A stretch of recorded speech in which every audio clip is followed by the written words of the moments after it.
Okay.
For those who... What we do here is go back.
Seven, 6, 5, 4, 3, 2, 1. You'll never have the sacred stone.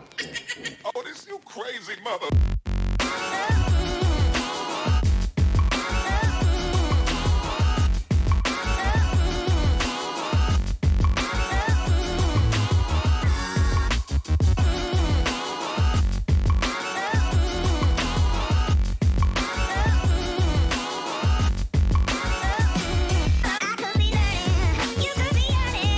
To see what's behind these closed doors.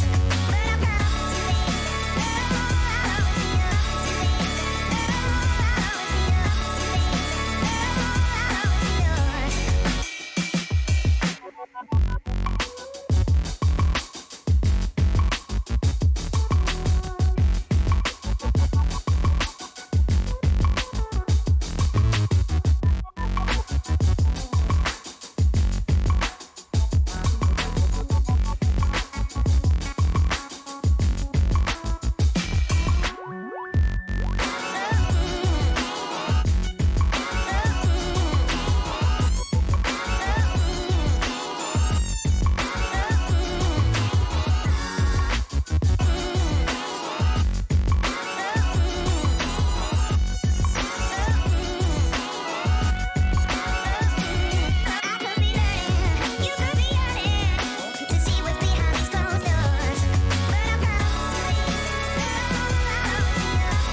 Hey! Good evening. Welcome, party people. It is Monday night, evening edition of the Chada Mecha live stream. I'm your host, Tim, the one and only Chada Mecha, and it feels like we just did this today, doesn't it? I don't know why. Anyway, welcome. Hope you guys had a wonderful beginning to your quarantine week. I know I did. So tonight, we're going to jump back on to the GBWC build. Yeah. So we're going to be doing something a little bit different with the streams here. And obviously we have a new full-time streaming schedule. We're going to talk about that here in just a few minutes. But first, look at this. Look at that. Ooh, that's a Nanju hat. Fly, right? Yeah. Look at that. Look. Ooh, the sleeve. Yeah. It's nice. You need to go get you one. Hell yeah. Go get you one. So, if you want one of these, I highly suggest you hit up www.chadamecha.com. Hit the store button up at the top. You will find this hat, shirts, and a lot more. Go hit it up. I hear they make really great quarantine presents. Or shelter-in-place presents. Just what somebody told me. Anyway, if you are interested in the tools and materials that we are going to be working with here tonight, there's an Amazon link just below here on Twitch and YouTube. That side, if you're watching on Facebook, I get a bit of a commission based off the stuff that you buy, but it doesn't increase the cost for you, and it goes to help me out in my dire unemployed situation.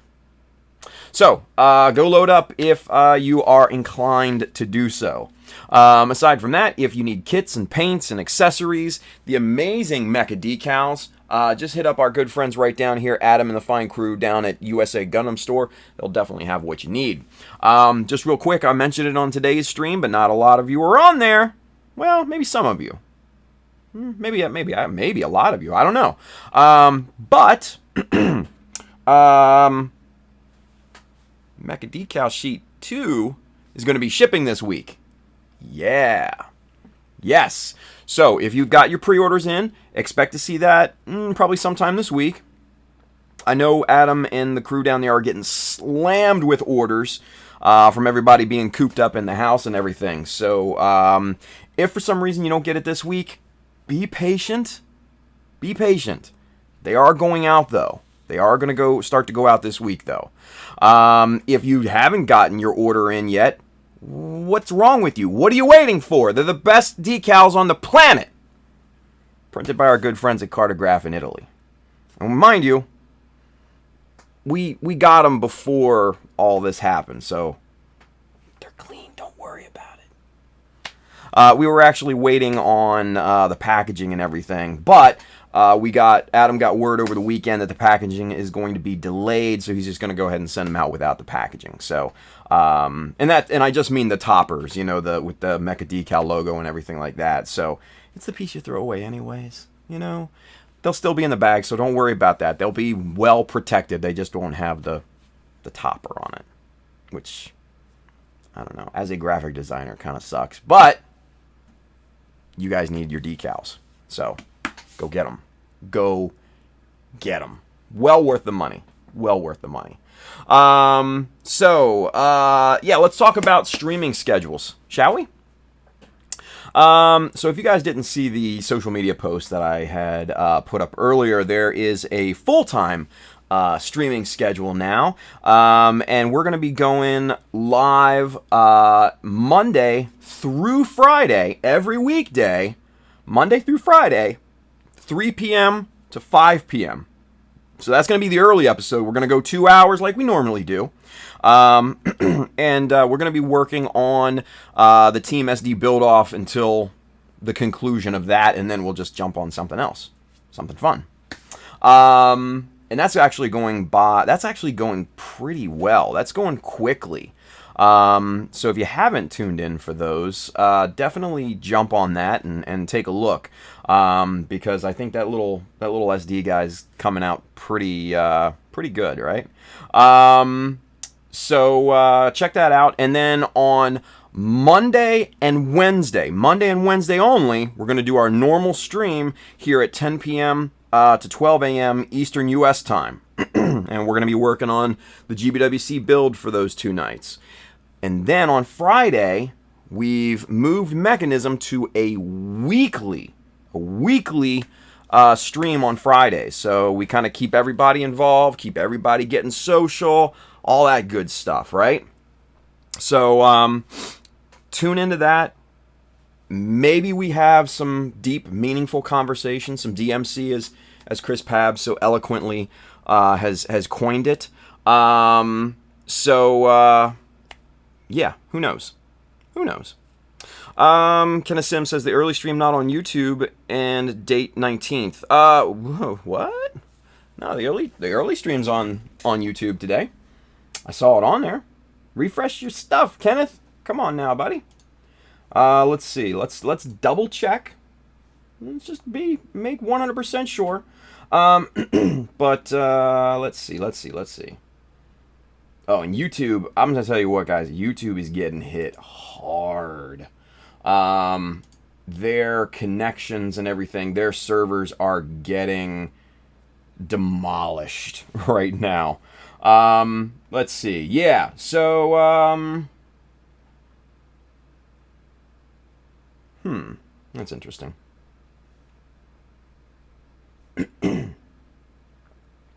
So today's early stream is definitely up there. But then the stream from the 19th, which is Team SD Build Off, the stream from the 20th is having a weird naming issue. I don't know what's up with that. But yeah, that's all on there, Kenneth. So just refresh your browser, man. Or clear your cache, use another browser. The normal stuff. You know what to do. Anyway, that's all on there. But yeah, so we're gonna be going hard on the stream thing, man. Because like I said, I don't have a job anymore, so this is my job now. We live here. Hey, so tune in definitely. Get some stuff off Amazon, buy some shirts and hats or whatever you can. Man, help support, because this is what we do now. If you get something out of it, hey, that's cool too. But the video schedule will definitely be starting to ramp up. So expect those coming very, very soon. All that good stuff. All this good stuff. We're also putting together a global kind of streaming schedule, right? What we're going to be doing is collecting people that regularly stream, like have a set schedule for streaming, put those in a schedule, and then publish that for you guys, so you all know when and where you can watch certain people, right? So Chris Pabs, we know he streams on Instagram for right now. He needs a cord to jump on YouTube, blah blah blah, whatever. But we know Brian, he streams Tuesdays and Thursdays, right? We know George streams usually every Thursday, and then he's streaming in the mornings now too, right? We know Tex streams Tuesdays and Thursdays at night. So we have all of these things planned out and scheduled in this streaming schedule that we're going to publish, but we want to try and get more, get as many people on this schedule as possible, so you can find where your favorite Gunpla artist is and where they're streaming. So if you stream, or if you know someone who streams regularly, send me the schedule, DM me, instant message me, shoot me an email, tim@shadamecha.com. It's real simple. Any way that you can get me the schedule, send it to me, and we will add you to the global schedule. All right? So, cool deal. So let's see. Chris Papp says, LOL, damn, man, it's not like I'm making excuses. Cord's coming Thursday. Yeah, well, you sound like you were making an excuse the other night. I don't have a cord. Just messing with him. I'm just messing with him, you guys. And yes, I know. Look at this. So many of you are saying GM Spartan after the SD build off? Huh? Maybe. I don't know. It depends on what I'm feeling after that, right? I may get squirrely. I may want to build something else. I may want to build a ball or a lupus, a Barbados lupus or something like that, you know? Hell, I may get squirrely and go full on deep striker. I don't know. It's all on how I feel, right? But I think what I will be doing is doing some more simplistic builds, right? Because I really, really do like the pace that we're going with this SD thing, right? Because there's not a ton of customizations to it. Yes, we chop the legs off and everything like that, and all that good stuff. But as an overall, there's not a ton of customizations that we're doing to it, and it's moving really, really quickly, right? So I kind of like that at this point. So we might do simplistic builds during the day, just kind of keep it flowing, but then at night we come back and we kind of get crazy with it, right? So that's kind of the idea at this point. So I don't necessarily know if the Spartan is simple enough to do during the day. Hell, we may jump on it. I don't know. Like I said, depends on how squirrely I'm feeling, right? So we'll see.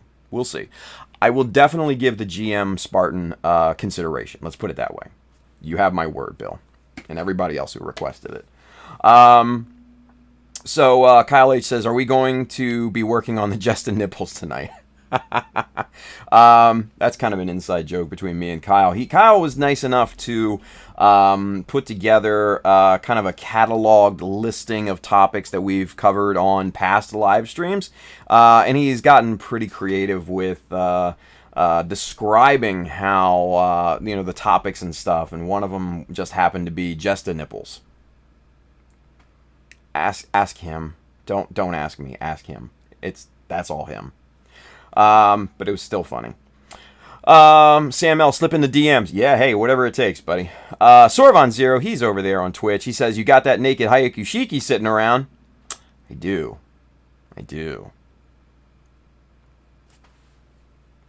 Sorvon, you're right here, man. We're right here, buddy. Honestly, I think that probably will be the next daytime project. So, we'll see, though. We'll see. Because actually I owe that Hayaku Shiki, I owe it its justice. Yeah. So, I think it needs to happen. Yeah.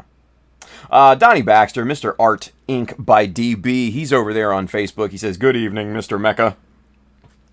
Donnie, how are you, buddy? Chris Pab says, if you do the Spartan, I'll do the Shadow. I think that's a decent compromise, but we'll see. Sam L said he might build that plane. Oh, no. No. Ruslam says, go crazy, build a 144 next. Yeah, not that crazy, Bill. Zero Kai, Nathan, what's going on? He says Tim might start a GM build off. Nah. Chris Pab says, better yet, if you don't do the Spartan, I'll stream the GM Shadow. Hey, there we go. Good compromise. Rusham says, I see a possible 160th Dom in the future. Oh, yeah, no, I have that sitting right there, right?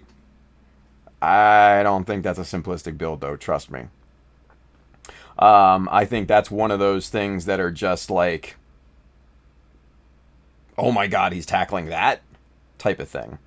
So, we'll see. Kyle H, Mr. Clueless Gunplay, he says, do another version logic. You know, it's funny you mentioned that, Kyle, because I was kind of thinking of the version logic today. I was looking, I was out in the other part of the basement here and near my office, and I was looking in the cabinet, and I'm like, I really enjoyed building the logic. I really did. And I was thinking to myself, everybody's cooped up. We should bring that back. So, you know what? We might do that. I might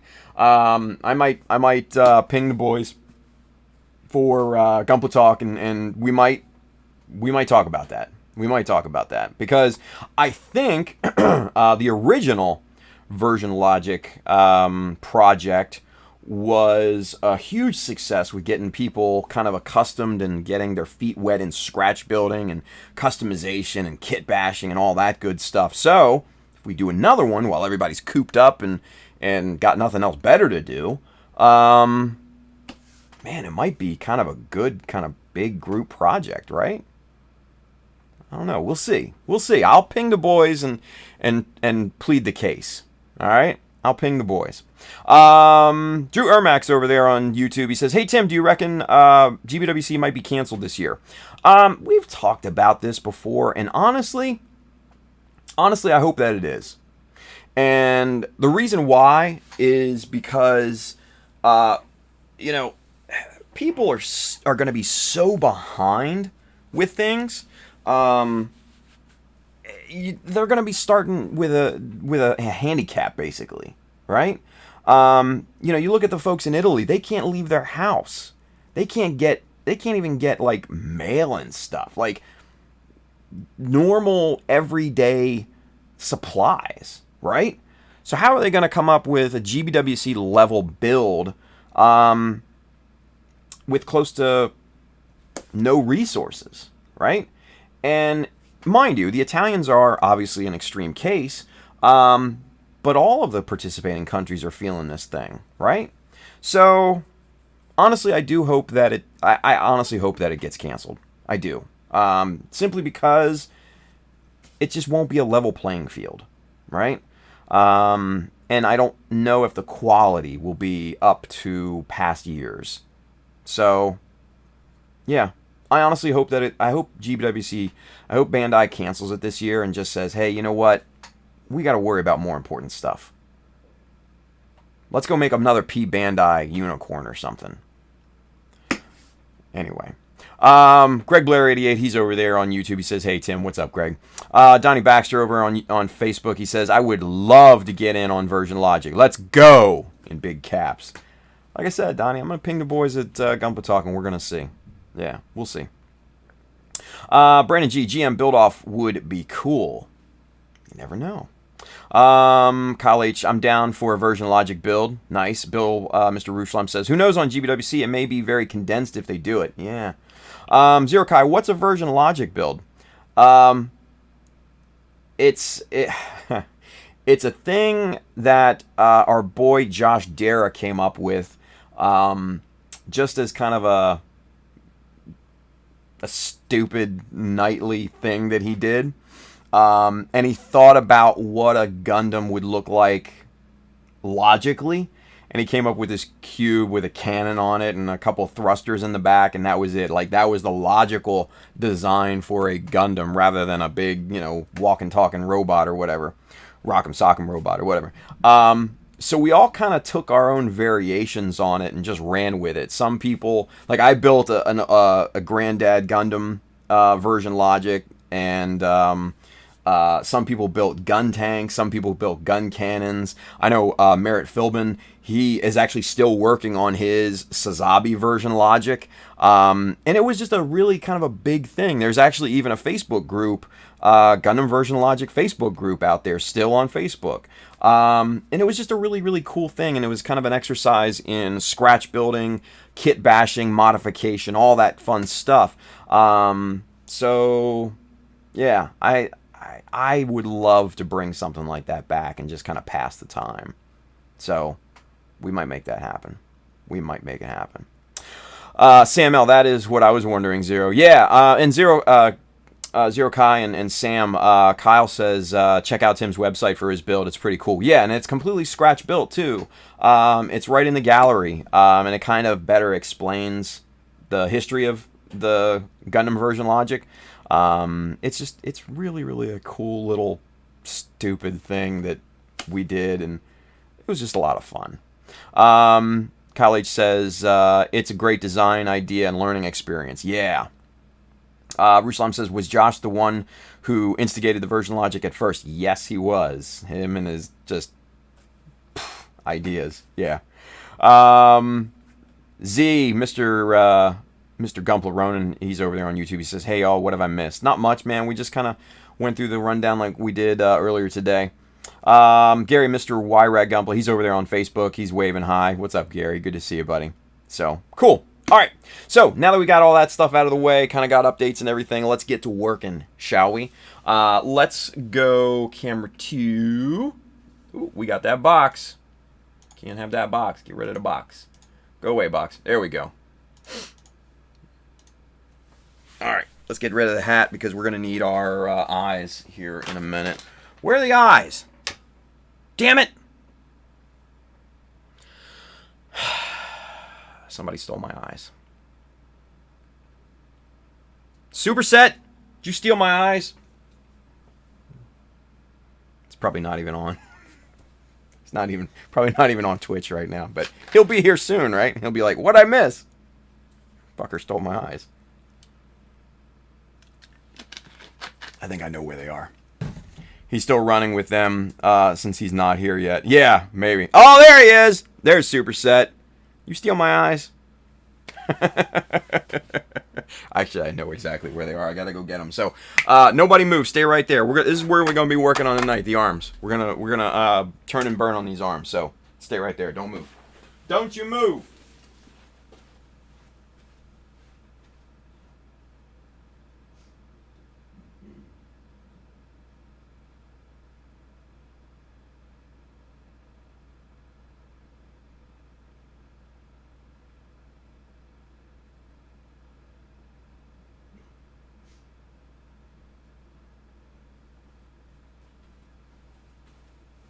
Alright, I found him.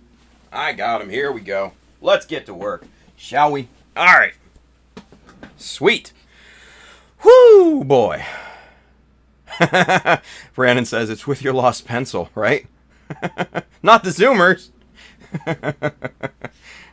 The eyes have it. Hey. But Bill with the funny. Alright, so this is what we're going to be working on tonight here. We're going to be working on these arms, trying to detail these up, doing something with them here. What I think we're going to be starting on first is the upper arms, the bicep tricep cover. We're going to get these off here.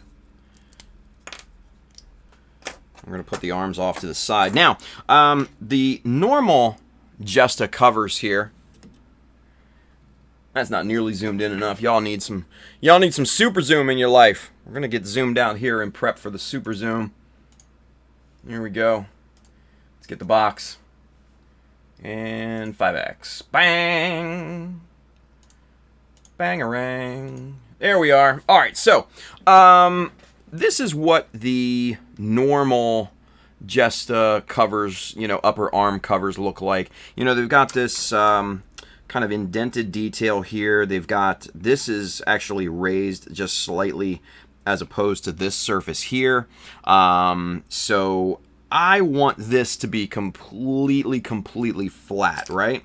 So what we're going to do is we're going to actually fill parts of this in with some styrene sheet. We're going to sheet over this part here, and we're just basically going to raise this up to the same level as this surface here, right? Now, the reason why I'm doing that is because the RX upper arm cover is, for the most part, completely a solid piece. It's clear, right? Except for maybe some panel lines in it or something like that. But you look at it, and there it is. It doesn't have any bells or whistles. It's just a simple upper arm cover, right? And then there's the other one for comparison. Now, obviously, we're going to add some details to it, but first we've got to subtract these molded in details, right? Because these are ugly. Let's be honest. They're just ugly. And they're too synonymous with the Justa, I think. So we're going to plate over them, and then we're going to do our thing and get to work scribing these up and doing something different with them, right? Mr. Bill Ruslam, he says, I moved. Kyle H says, Bill, the dad in me is pleased. Hey, the eyes have it. Space Raft 53, he's over there on YouTube. He says, started working on the legs for my Master Grade RX-78-4. So far, I've been enjoying the build and looking forward to working on its brother, the MG, the 05. Right? Those are pretty cool kits. A little bit older, granted. A little bit older, but still really cool. I still think they're really, really cool. All right, so let's get to work on these, shall we? We'll do maybe one cover, and then I'll work on it after the fact, and we'll kind of go from there. But first things first. The first thing that we got to do. Let's get zoomed in just a little bit more on this guy. We need to fill in this really kind of recessed detail right there. So that's what we're going to do first. We need probably about a 1 millimeter by probably 1/4 millimeter first. So we need to find that in our little stash of plastic strip that I have over here on the side of the my workbench here. And there's just a ton of them over here, so trying to find them is like finding a needle in a haystack, right? But we're gonna do our due diligence here. We're gonna find it, and we're gonna move. We're gonna continue to move on. Ooh! Wait a minute! Ooh! Did I just find it like straight out of the gate? Oh, say what? Maybe. Let's get a measurement on this, shall we? Let's get a measurement. Clear that out. Ooh, straight out of the gate. 1 by 1/4. Boom. Straight out of the gate. Look at that. And that will go on there quite nicely. Now, interesting. Let me see something here because, let's see. Is this all like 1/4 millimeter?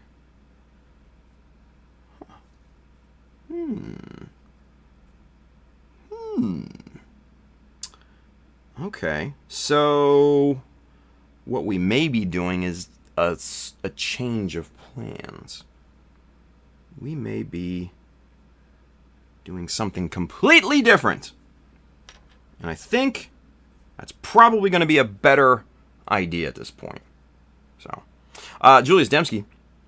Sarge, you know what, Julius? I saw your question from earlier, and you asked if I had gotten laid off, and the answer is yes. I found out last Thursday at approximately 12:30 in the afternoon here that I was definitely laid off. Wah wah. So yeah. He says, Tim, you could just fill them with super glue. Yeah, and like Ruslam said, there's actually 3 depths here. There's this part here, which is the deepest. This is second level, and this is the highest level right here, this part. So what I was thinking is we bring everything up to this level. But now that I look at it, what we can do is just fill this lowest portion in, right? And then sand this down and just smooth it out with everything else and make it all one level. I think that'll probably be the easiest thing to do at this point. So that's what we're going to attempt. So first things first, we need to get this piece cut at a proper angle to fill in that void there, right? So let's see. That right there looks pretty dang spot on, right? I'm pretty happy with that. So we're going to clip that, and we're going to use this piece as our filler. Now, we can't let that strip disappear on us because we're going to need that here in a few seconds to work on the other side. But in the meantime, we are going to get our handy-dandy super glue, Mr. Bob Smith, BSI for those of you playing at home. And we're going to fill this in. Get just a little super glue on there. Nothing crazy. We're not going to go nuts on it. And we're just going to pop this strip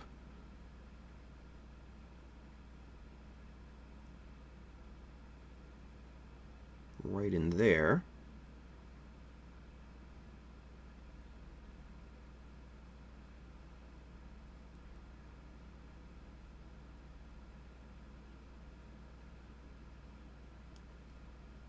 Just like that. All right.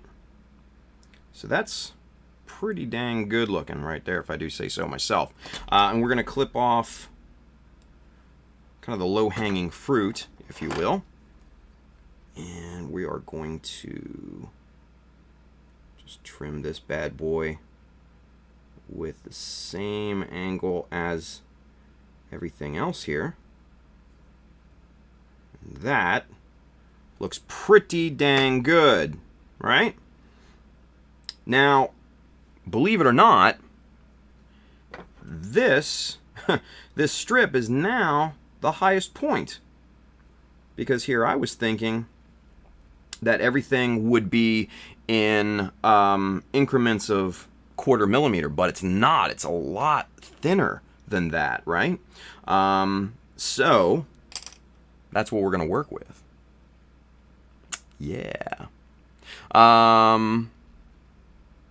So we're going to make sure that everything is nicely filled and cured there, and it seems like it is. So we are, in this case, going to grab our big bastard. Zero Kai says, also I'm out of BSI glue. Dude, if this thing lasts for too much longer, I don't know what I'm going to do if I run out, man. That's going to be really, really bad. Alright, so now we have the task of kind of evening this all out. Now, the cool thing is, if you look at the thickness, and obviously it might very well be too much for the camera to really get, but if we take measurements here, this thickness, this wall thickness here is about 1 millimeter right there, right? And then if we take a thickness of this wall, that's almost the same. It's only about 1/10 of a millimeter higher, right? So that's actually pretty good for our uses here, because we can just sand this down and even this whole thing out, right?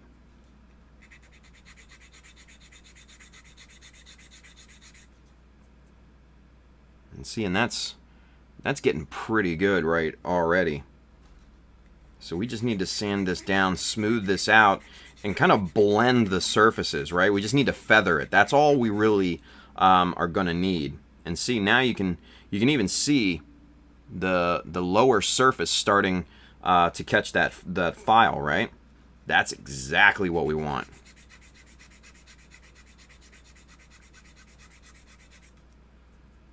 Yeah, there we go.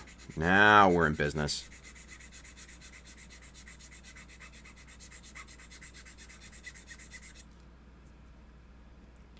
See, we've got just we're looking really, really good. We've just got this little part right here where you can see that darker shade of plastic there. That's just that's basically where it still needs. That's the low point. We still need to file that back a little bit, right? So that's what we're trying to achieve here. That, my friends, looks pretty dang good. Now, we got a little bit right down here, this section right down here at the bottom, that we need to focus on and kind of blend that in, feather that in here real quick, and then we should be good to go. It's not bad. We're getting there. We're going to make short work of this thing. Cool. That looks like a winner. Now, to really get this all feathered out, we're gonna take some low grit sandpaper to it. This is probably about 400 or so. We're just going to sand the entire surface, and that's going to get this thing nice and smoothed out.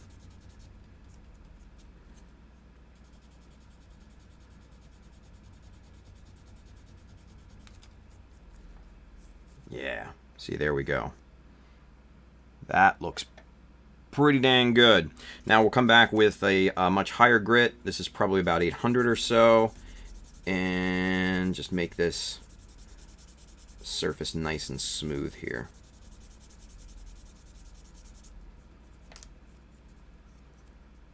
Sweet.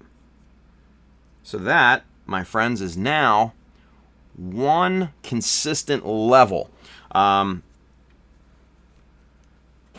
There's before and there's after. Right? Or, actually, before, after. Pretty good. Pretty good. Pretty easy, too, right? That's not that hard. You just fill in one little strip of plastic, and then you just sand it down. Easy. All right, so let's see. Zero Kai says, Tim, put hazmat suit in your Amazon list so I can buy it. I'm not going that extreme, buddy. I'm not going that extreme. Let's see. Let's get caught up here. Let's see. Sam L. ordered some today. Get it now. It is taking a while to ship. Yeah, we're starting to get delays on our stuff, too. Sorvon Zero, he's over there on Twitch. He says, you still have your old Loctite sitting around, don't you? Good question, man. I think I got a bottle or two somewhere around here. I'm going to have to check and see. I think I might.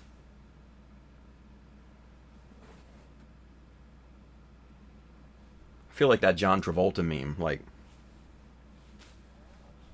you know, looking around for Loctite.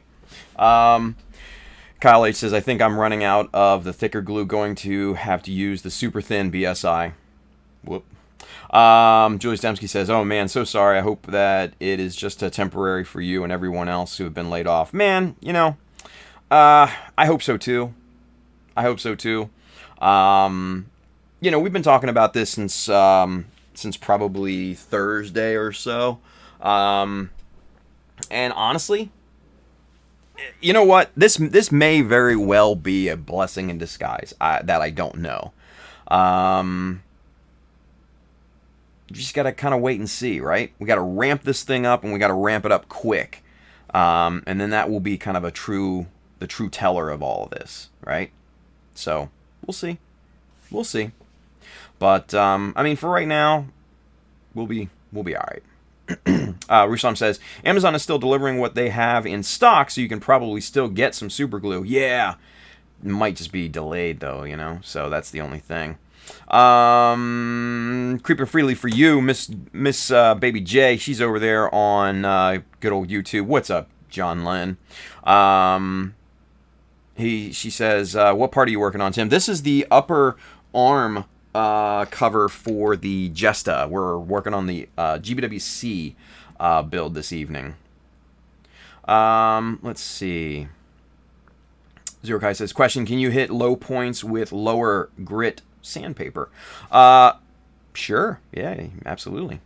Sam L says, same here. Some of my stuff won't be here until Friday, though. LOL, I guess it just depends on where you are in the country. Yeah, and your proximity to distribution centers and stuff like that, too. So, just one of those things.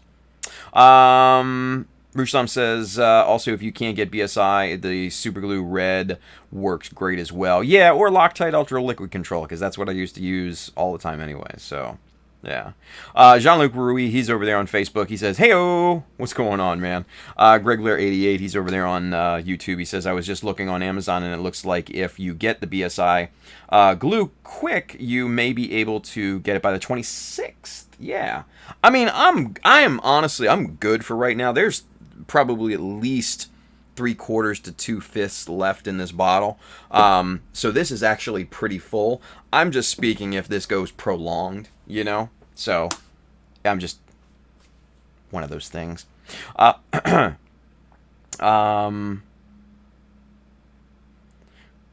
Greg Blair says, since you and I don't live far from each other, you may be able to get out at the same time. To who, though? I don't know. Anyway, Edward Leonards, he's over there on YouTube. He says, I bought Bob Smith Instaset from Amazon, and it took a week. If it was, I don't know. Was it on Prime, though? So that's the only thing, you know. I usually only buy stuff that's on Prime. I'm a snob like that. I like to get my money's worth out of the Prime, so.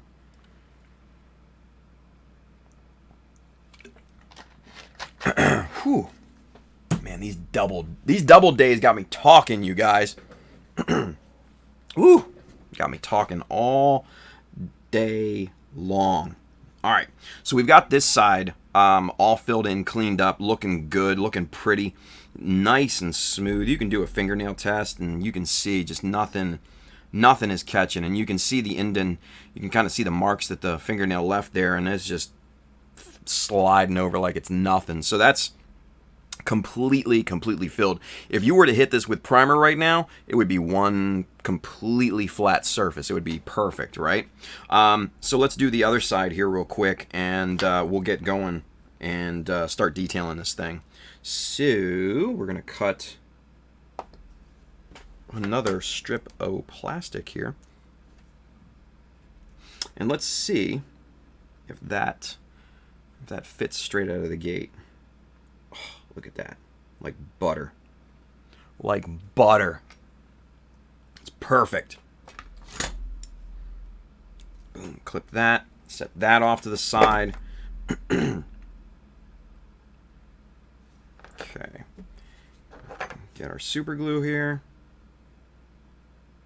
Just a little drop. We don't need anything too extreme for this, because there's not a ton of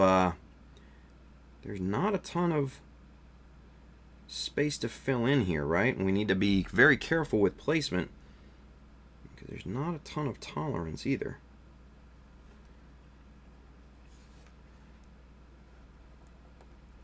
Kind of press that in there nice and neat.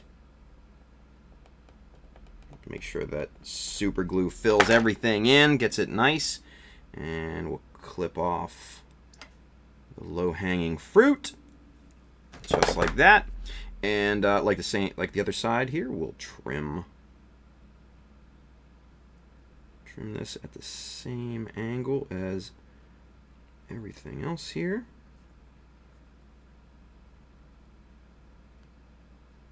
Okay. All right, so that's all nice and filled in, solid, right? Solid. So let's get to work filing here. We'll flip this over this way, because since it's the opposite here, we had the piece here, and the high side was on the front here.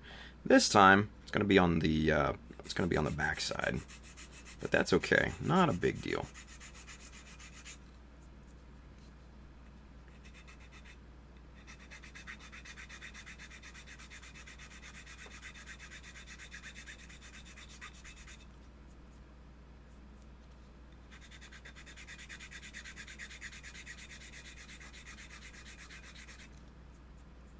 Look at that.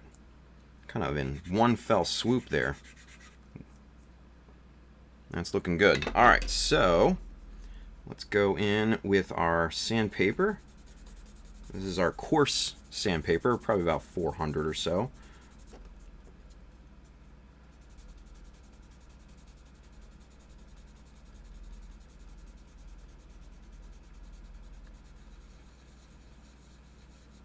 Now, real quick, John Lynn, this Friday is your birthday, right? Right? Am I correct?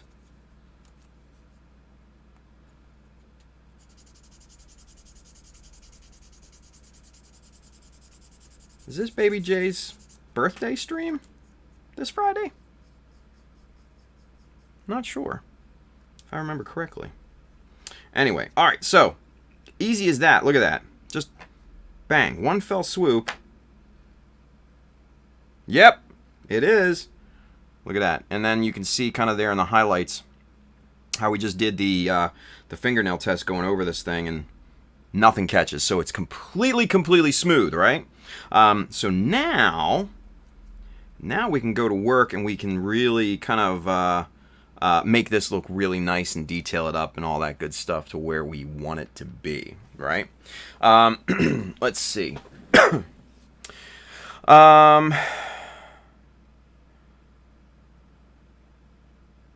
Fernando Valadera says, good eyeballing skills. Yeah, hey.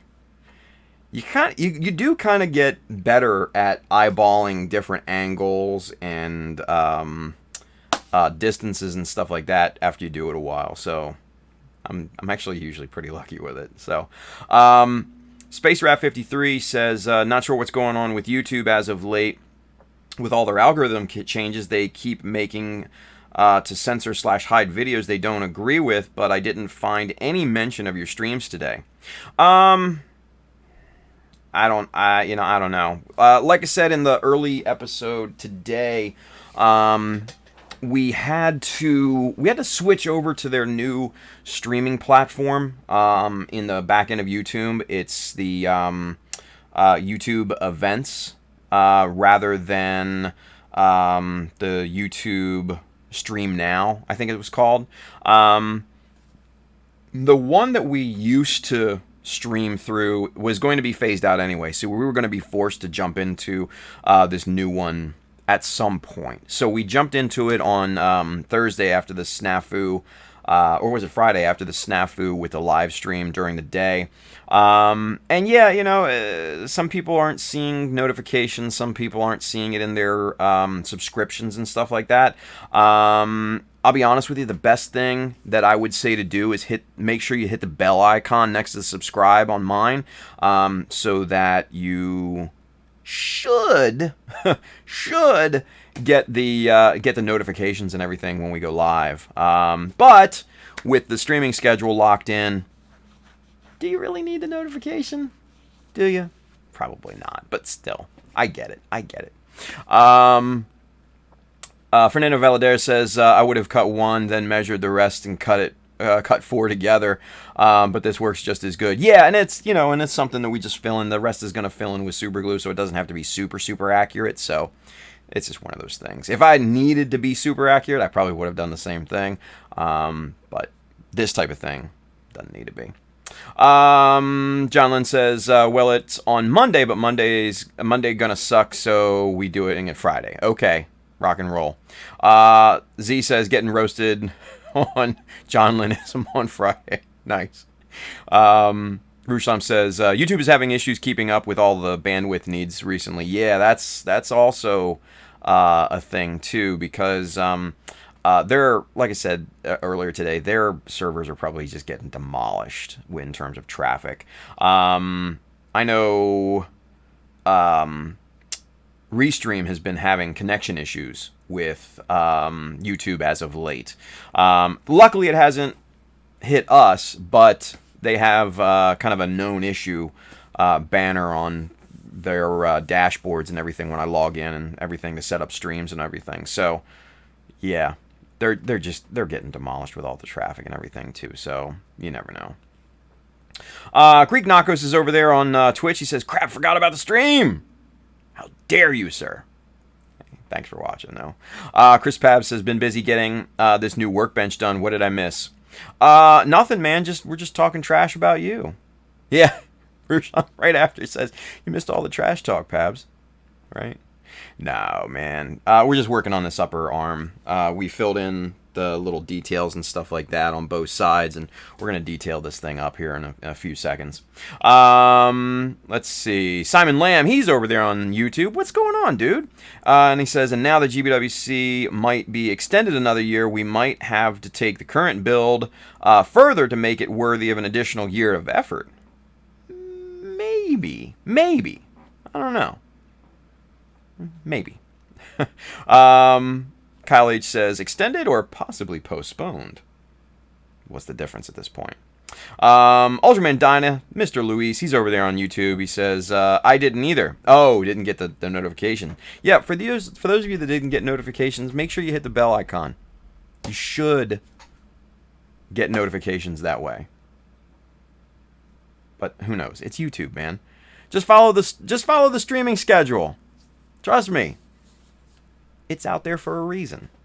Let's see. Sean, Z says, unsubscribe and resubscribe. Click the bell for all notifications, and that should fix the notify problem. There we go. Hey. Thank you, Z. Jonlin says, yeah, YouTube's been whack lately, but with everyone on it more, you can't really be too mad. It's true. Chris Papp says, Christ, I don't want to be the new Freddy. No, man, you're not. Come on. You're not the new Freddy. Jeez. John Lynn says, can't Rosie everyone else fair game. That's probably true. Edward Leonard says, I just assume everybody has Prime because I have it. I have had it so long. Yeah, me too, man. Crazy, right? Hey, Space Rat 53 just unsubbed and resubbed. Thank you, Space Rat. Appreciate it, buddy. Let's see. Fudube Oi. He says Pabby. Is that his new name now? Pabby? I love it. Instead of Pabs, we call him Pabby. Oh my God. Fudube, you get one of these. Hell yeah, son. Pabby. That is so a thing now. Pabby. Pabby. Pabby. I love that. We're gonna use that's Chris's new nickname now. Pabby. That's a thing. That's a thing. Ruslam says, wasn't Freddy just the new Lil A? No. Freddy was always just Freddy. Lil A was just something else. Space Rat 53 says, I'll look at your previous stream later. You mentioned the schedule was given out there. No, just on, there and on Facebook, Instagram, all that. And then, hey, just look right now below there, and it's right there too. So, trust me, it's everywhere. College says, you gotta like, subscribe, hit the bell icon, and put Tim in your will. Nice. Thank you, Kyle. I appreciate that, buddy. And then John Lynn says, Tim and Will, you better buy me dinner for... No. Z says, ha ha ha, Pabby. Hashtag Pabby. Pabby. Yeah, oh my God, I love Pabby. Rip Pabby. Ruslam says, ha ha ha, someone make some Pabby cakes. Z says, make it trend in Twitter. Create a hashtag. Hell yeah. Well, it looks like Sam L just did. Hashtag Pabby. Hell yeah. Julius Dempsey says, Tim, something coming for you in the mail. Happy belated birthday. Aw, Julius. Stop that, man. But thank you, brother. I appreciate that. I really, really do. Chris Pab says, it's better than Chris Pie. Right? Zero Kai. Chris Pabs has left the Discord. Right? Oh, Pabby. Oh. See, this is why I love Fudube hanging around, man. Him and Scuffles, they bring such comedy to the chat. I love both of them. They are amazing at this. Hands down. Great. Just great. Pabby. Oh. That's, yeah. Pabby. It's so a thing. Yes. Oh, Superset 5. He's over there on Twitch. He says, my first encounter with QuickType was very sticky. Dude, it is. And what I think Superset's talking about is that stuff right there. To me, a QuickType. And yes, it is very, very sticky stuff. But that's good. You want it to be. So that it adheres to the plastic, right? Now, Superset, the trick is to make sure you have like a little like container here and fill it with water. Wet your fingers before you mix it and everything like that, and it won't stick to your fingers. That water will dry. It won't affect the adhesion of the putty or anything. That water will dry out and it will be perfect. Yeah. So there you go, man. Chris Dodge, he's got a question.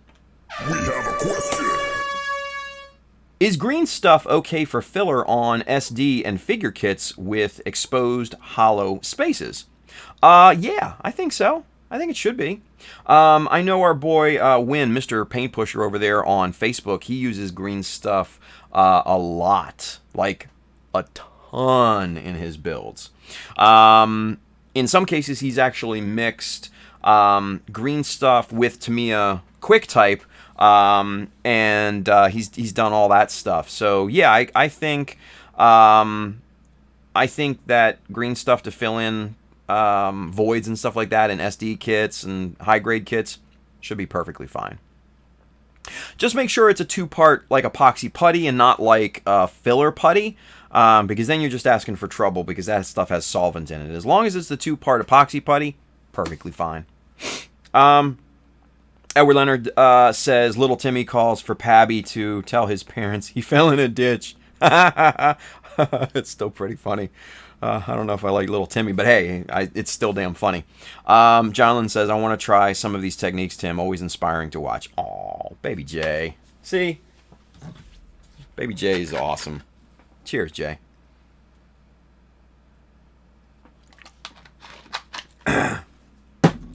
Keep it going, y'all. All right, so we got this guy here, right? Now, we want to scribe some panel lines in this, right? But we want them to be symmetrical on both sides, right? Now, what do you guys think we can do? How do we do that, right? Well, we could measure it out and take the time and our due diligence and try to match up the angles and all of that stuff and do all that and just kind of waste time. We could try to freehand it and see how that goes, which is never really fun because then it's never quite accurate, right? Bill says you could also use styrene sheets to cover the area without adding the extra weight. SD joints are normally not the strongest. True. Pabby the Builder. Oh, Z. But the best way to have symmetrical scribes on a part like this, yes, you guessed it, we're going to build a jig, a scribing jig, actually, and we're going to actually make a T-shaped scribing jig with a catch and everything. We're going to do that, okay? So first comes first, we need to find out what we want this scribing jig to look like, right? Now, this should be the front here, if I remember correctly. Yep, and it is. Okay, so there's the arm piece attached, looking pretty damn good. And what we're gonna do, since this is all sanded down and smooth and everything, Z says 3D print. Shut up, Z. That's cheating. We're going to design our panel line first, and then we're going to cut the jig to match it, right? So we're just going to do something pretty simple in this case, right? So we're going to come up just from the middle here, and we're going to come up probably about 7 millimeters or so. We're going to go off and just do that sort of thing there, right? Don't mind this little bit there. Actually, we're gonna erase this whole thing because I don't like the positioning of this. I think it needs to be farther forward, right? Maybe on the other side of this strip.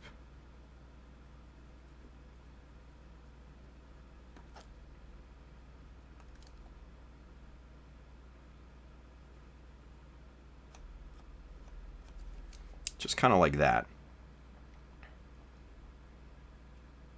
Yeah? It's a simple thing. It's a simple 3-line rule style panel line, right? Very, very simplistic. But when we go to scribe this, obviously we want this to be perfectly symmetrical on both sides. So what we need to do first, obviously, remove this from that. Now, we need to figure out which side we want the piece to lay on, right? So since this is this will be the bottom side, right? Because actually, okay, so the front will be the bottom side because this will be flat. This is where this will be flat. This is where the catch will be. It'll be sitting on the T bed right here, and then the jig part will come up into here. So this part will be designated styrene plastic. Okay, so let's see what we have here. Let's see, 4.8, not quite enough. So we're going to need a 6.3, right? So where's our 6.3 scribing jig? Let's see. Where'd it go? It's around here somewhere. I lost the damn thing. Ah, is this it? Bingo. All right, so this is the 6.3 scribing jig, and that, look at that. That's actually almost just dead on. It's just a little farther up, but it's not bad, right? Where's that 4.8? Here's the 4.8. So the 4.8 is just like a millimeter under where we need it to be, right? So it's a little low, right? So what I think what we're gonna have to do is custom make this, right? Custom make this this little jig here. So what we're gonna do? Ooh, look at that. That's actually almost a perfect width.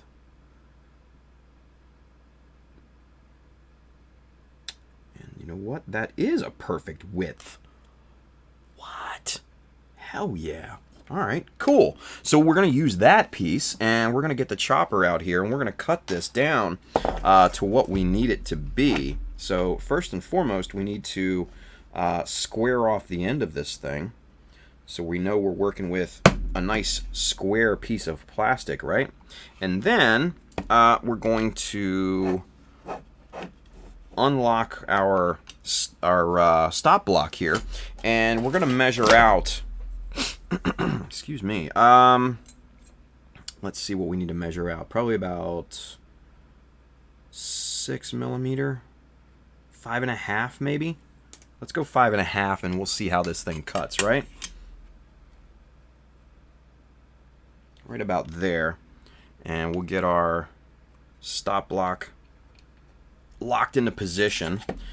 Now, instead of our piece here, what we're going to do is cut like a sacrificial piece first to make sure that our measurements are good, right? So we're gonna find just kind of a scrap piece of plastic here. This should do. And we're going to cut that and see if that thickness of strip is good enough for our scribing jig here. Let's see.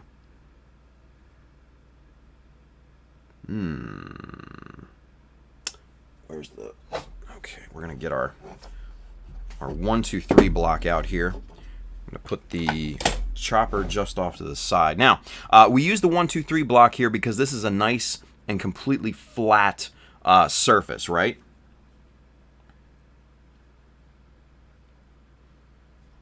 Yeah, look at that. That, ladies and gents, is just dead on balls accurate. Word. That's what we're talking about. All right, so we know our measurements locked in. We don't need the 1, 2, 3 block anymore. We can bring the chopper back into place, and then we've got our little strip here that we've found that's just a perfect width. Chop that. There, my friends, is the first part of our scribing jig. right? So what we need to do next is find out where our cuts need to be. And we're going to line this up ever so carefully. And we're going to mark this right there is our starting angle.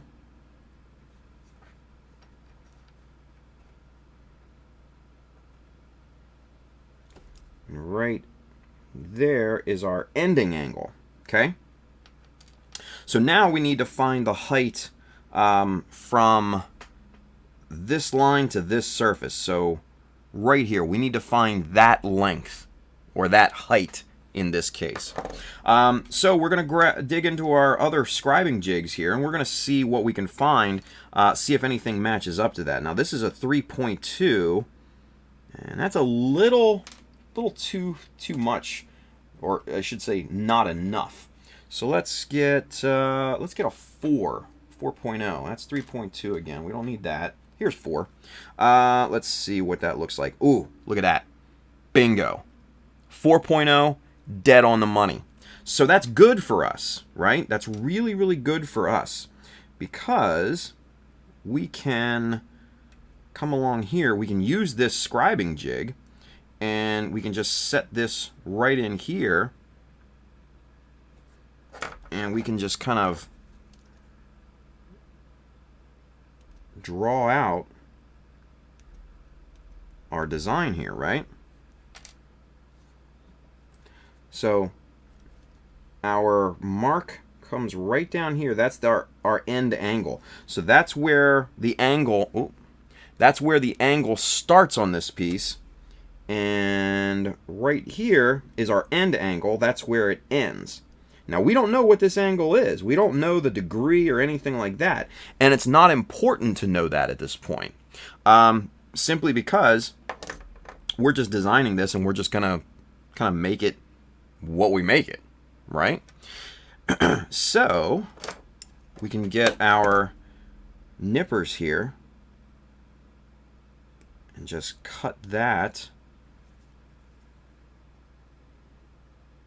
a little proud of those measurements, because we're going to trim that back nice and neatly.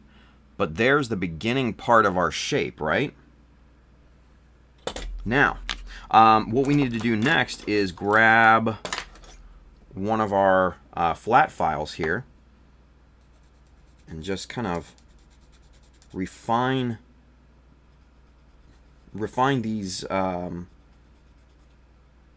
lines and make this nice and flat there, right? And what we can also do is grab our sanding block and just kind of sand that down as well.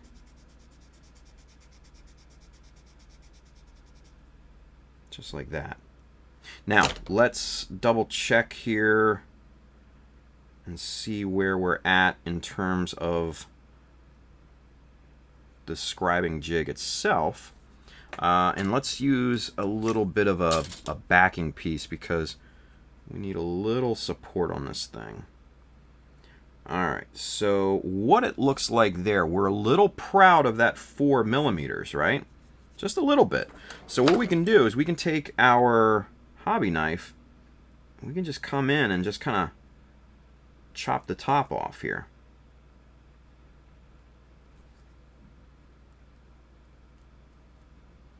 Just like that. And then we just keep refining that until we've got our perfect shape, right?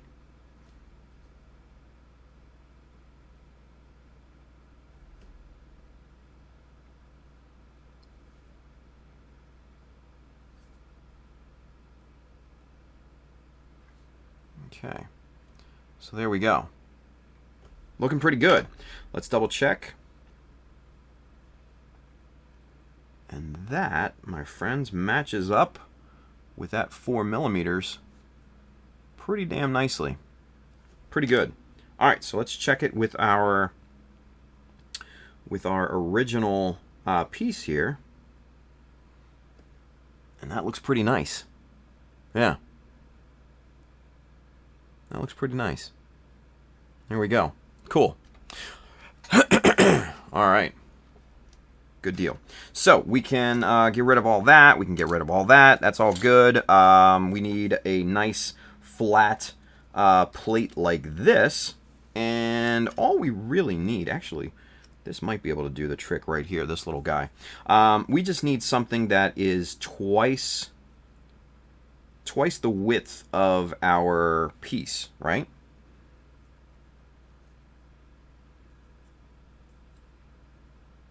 So that's looking pretty good right there. It's actually not too bad, but let's turn it upside down. It's a little thin. We're not going to use that piece. That's okay, though. That's not enough. Let's see if we got anything else here on the scrap table.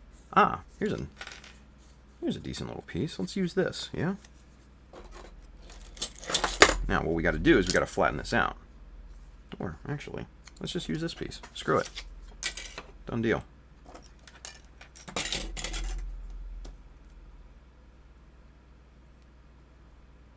Like I said, it needs to be twice the width of the pieces that you're trying to mirror, plus the thickness of your scribing template, right? So that right there looks pretty good. And it doesn't have to be perfect. This does not have to be perfect. It's just, you know, it's something that I like to be fairly accurate with. Let's put it that way. So we'll swing over here, get it to the mark.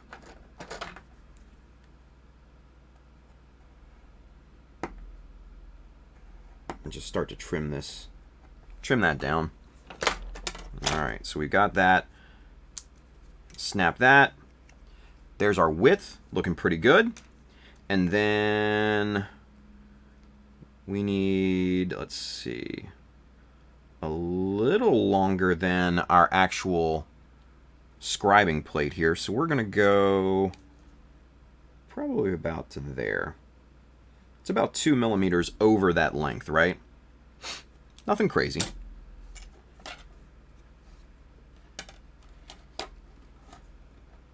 Now this is good. This is actually a really good piece to use, and I'll show you here why in just a second.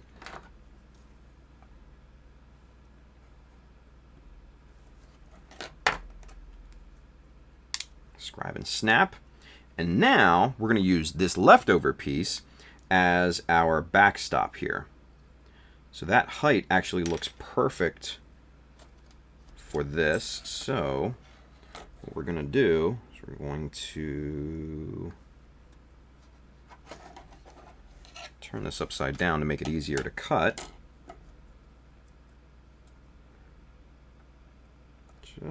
Just like that.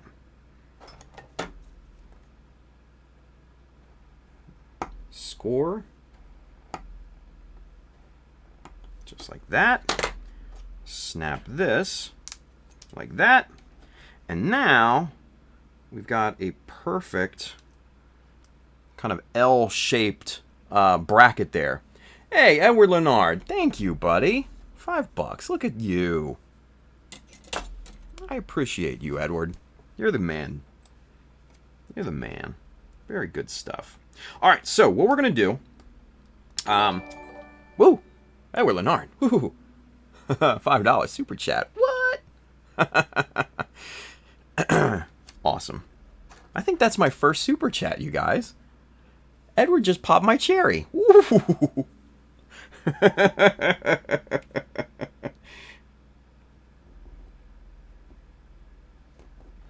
Good shit, though. Good shit. Thank you, Edward. I appreciate that, buddy. I really do. I appreciate that. All right.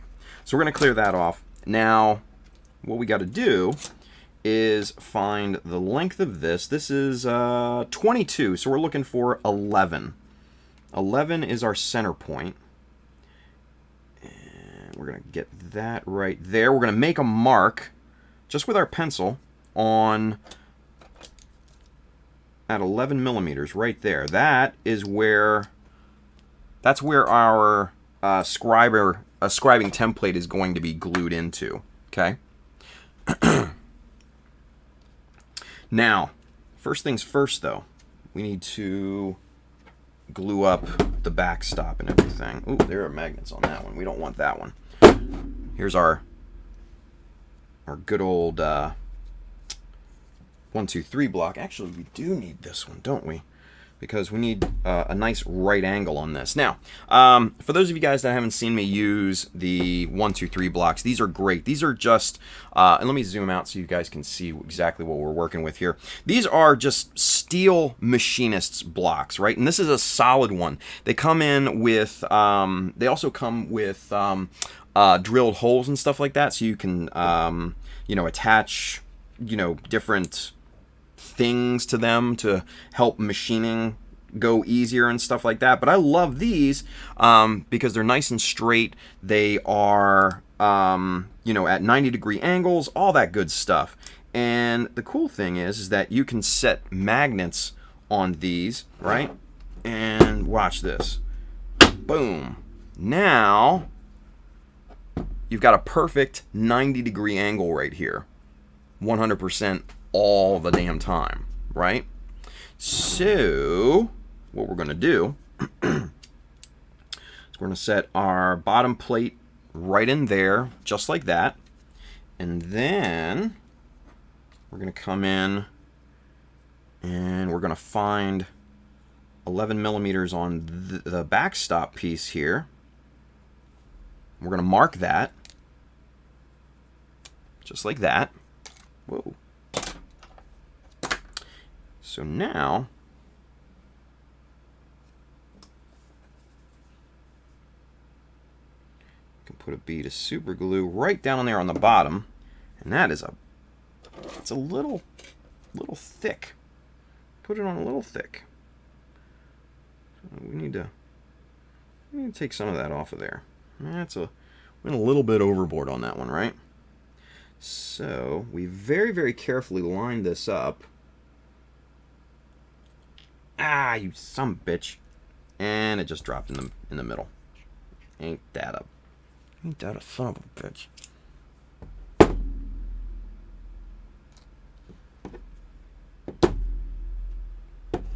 And we're going to need to do that over again.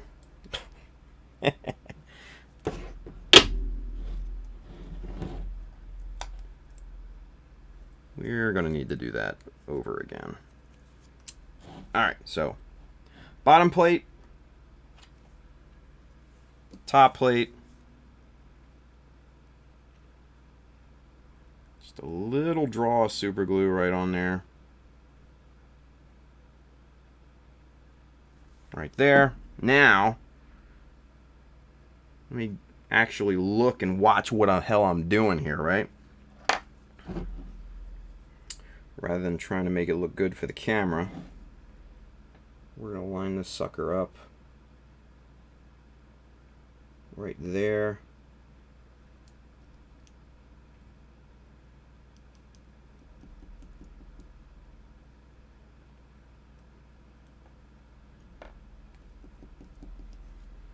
Okay. So there, now we have a 90-degree angle. And what we can do now is grab our scribing piece here.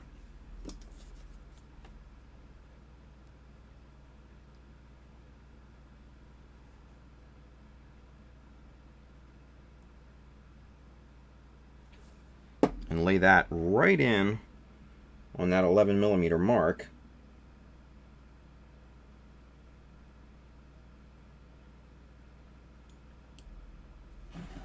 That we made earlier. And now you can see that is nice and perpendicular, right? Looking perfect. Looking perfect. So we're going to leave that to cure for a few seconds here, right? Because we need this to be solid, right? Solid. So let's see here. Let's see. Baby J says, hey, Tim, can you scribe with an X-Acto knife? Yes, you can. What I would do is one of these kind of old school number 11 blades. Dull down the blade part. Use some sanding paper or something like that. Dull that down so it can't cut you. That's very important. Once you do that, take a pair of pliers, probably like a flat ended pair of pliers, kind of like these, right? And just snip just the very, very, very, very little tip off of that X-Acto blade, and then you've got a decent little kind of beginning scriber at that point, right? Now, you're not going to be able to do notches or anything like that with that type of thing, but you will be able to scribe panel lines and stuff. So that's at least a good starting off point. And then, you know, once you get some money saved and get some chisels and stuff like that, then you've got the technique already down, then it's just off to the races. So, yeah. Ruslam says, Jay, I'm sure you can, so long as you can carve into plastic, you can use it to scribe. Just depends on your skill with it. Yeah, exactly. Kyle H says, there is a builder on YouTube who uses a hobby knife a lot. Yeah. Ultraman Dinah says, Tim, you have potentially saved me some cash by showing me how to use those blocks. I was planning on buying a metal tool that I've seen people use on Japanese Twitter. What? Dude, yeah. Don't buy that crap. just use some 1, 2, 3 blocks, man. It makes a perfect L shape. 100% 90 degrees, right? These are great. And, you know, a few magnets, yeah, you got it done. The other thing you can do, too, is to secure these pieces in place. You can actually use the magnets as a temporary holdfast, right? So you can put, if I really wanted, you know, like dead on accuracy for this, I could have potentially put a magnet here and a magnet here, and then 2 magnets on here, and just kind of slowly lowered that down so it's a nice and perfect 90-degree angle. But for something like this, it doesn't really need to be that crazy accurate. So, yeah, man. 1, 2, 3 blocks are definitely the way to go. All right, so we'll get this one out of the way. Now we're left with this.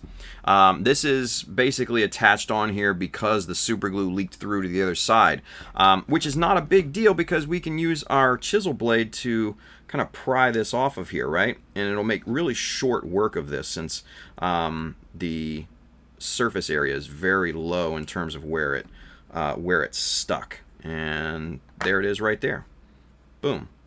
And there is your nice new scribing jig for these parts. Easy peasy, right? Easy peasy. Now, the important thing before you go putting parts in here is make sure the glue in there is completely cured and cleaned out and all that good stuff, right? So what we're going to use is just kind of a scrap piece of plastic, and we're just going to make sure that glue is kind of cleaned out, spread out, all that good stuff so it doesn't accidentally stick our parts there. And then obviously we're going to bring in some Instaset and do a quick cure on all that on both sides. And we're going to let that sit for a few seconds, and we're going to get caught up in the chat here as well. Fernando Valadares says, I'll use Legos. Legos are probably a really good call as well. Yeah. Now, Legos are super, super accurate in terms of their geometry, but the connections can have a little flex on them, so just be careful. But that's actually a really, really good idea to use Legos, yeah. Now, mind you, if you're using a solvent-based glue, then I don't know if I would use Legos or not. And since they are kind of just ABS plastic, trying to pry off something like this off the surface of them with the chisel blade, you need to be a little bit more careful as well. But still, really good idea. Really good idea, Fernando. Let's see. Mikkel's over there. He says, my first scriber, sawing A what? A sawing pin in a mechanical pen. Mikkel means a sewing pin in a mechanical pen. Hey. Man, oh man. Sarge has a question. Let's get him answered here. Heyo. Julie says, what do you do to clean off the super glue and other things off the 123 block? And Brandon actually answered the correct answer. Use the Olfa chisel blades. And I'm going to show you how to do that just real quick, because I know we've got some gunk on here, right? So right there you can kind of see that's from the glue that was on here. You just get your chisel blade, turn it upside down, and watch. You just chisel that, just scrape it right off, right? And then basically this surface is as good as new. That's dead flat now. You see, you obviously you see some visual leftover marks and everything there, right like there, but that's just dead smooth. There's nothing there. Yeah. Razor blade works fine as well, Rushlam had suggested. So you can kind of see some nasty, super glue junk there. This comes off like nothing. Because the super glue is so brittle, you can just scrape it off and get this thing just dead flat. Easy, right? Now, like Bill had said, use a razor blade. We've got a razor blade right there. And we've got another pretty gnarly looking surface here on the 123 block. Just like this, right? Look at that. That's disgusting. That's just super glue residue.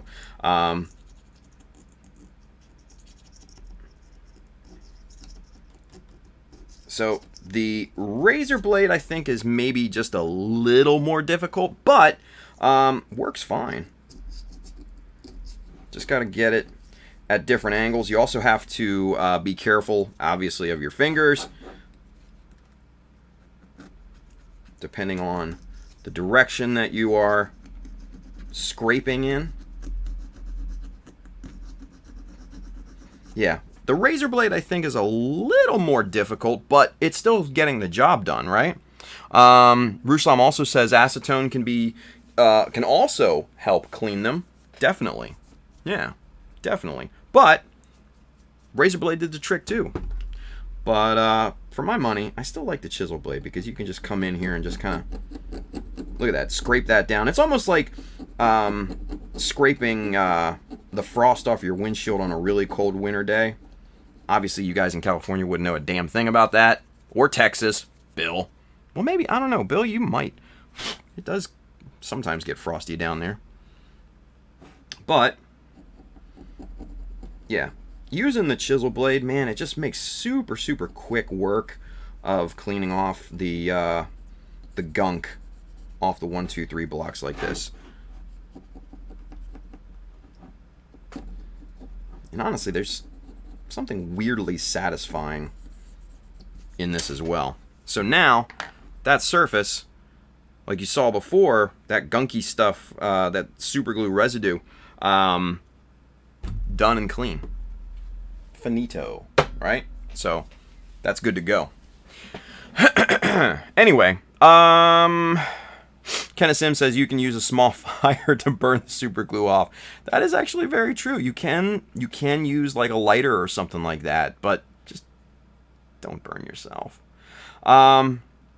Jimmy, Mr. Gumple Fixation, he's over there on YouTube. What's up, Jim? Nice to see you, buddy. Let's see. Maybe some alcohol. I don't know if alcohol is gonna touch the super glue or not. I don't know. Flynnberger's with us, Mr. Craig Flynn. What's up, Craig? He says super glue debonder would make short work of it too. Yeah, but then you waste it, and it's just like, do you really want to waste the money on it rather than when you can just scrape it off? I don't know. Maybe you do. Yeah. Anyway, let's get back to the scribing jig and let's see what this thing looks like. What time is it? 11:39. Wow. Okay. Let's make sure all that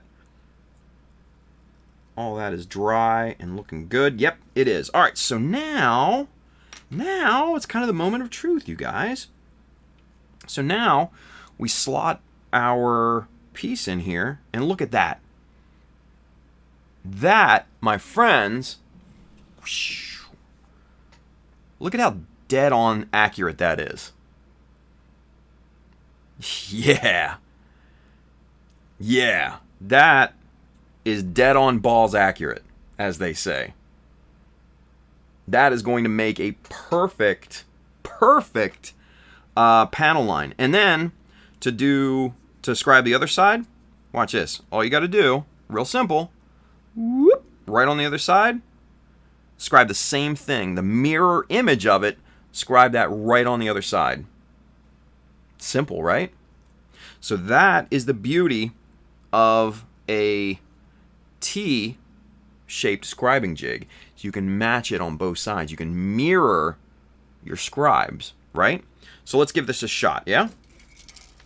We're going to grab our 0.15 for panel lines, 1/100 scale and above. We're going to pop in our piece right in there, right? And we're going, actually, let's get the eyes on first so I can see what exactly the hell I'm doing. And we're going to make sure that this thing is nice and tight up against the backstop, nice and tight up against the scribing jig portion. And then we're going to go to town on this, and we're going to work it. Ooh, wait a minute. Now that I look at this thing, there's a slight curve. Slight curve in this. I don't like that. I like straight lines.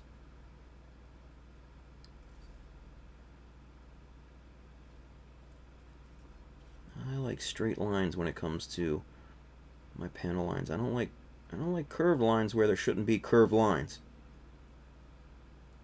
Okay, that looks better. Just a little trim. Just a little bit. Tim, that is not an Irish jig.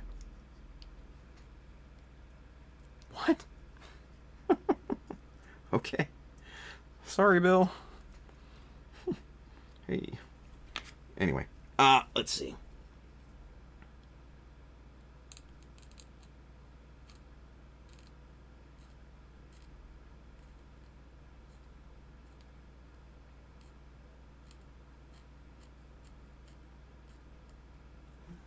Are we even on screen? No.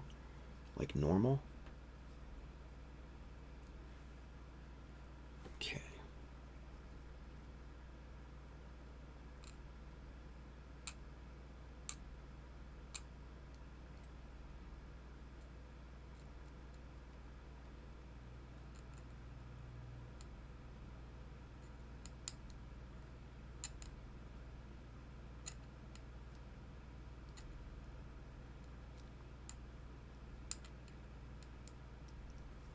Okay. Clean. That is clean. All right, let me get this. Let me get these lines a little deeper.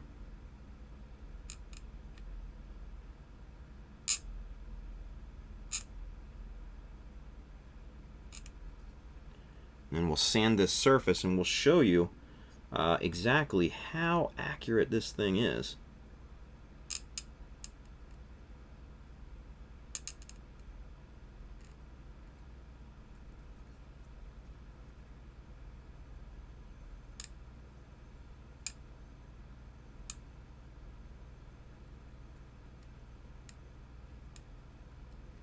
Okay, that looks really, really good, my friends. Really freaking good. All right, so there you can kind of see the pencil mark, right? And there you can see the actual panel line. Look at that. Look at that, right? That, like they say,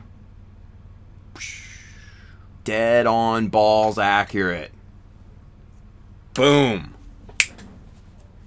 Marissa Tomei, eat your heart out.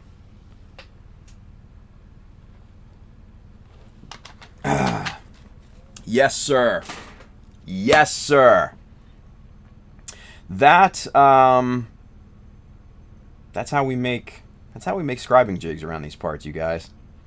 And if you've not seen that before, we make lots of them. Hell yeah. We make lots of them. Now, like I said, all you got to do is just switch to the other side and do the same damn thing.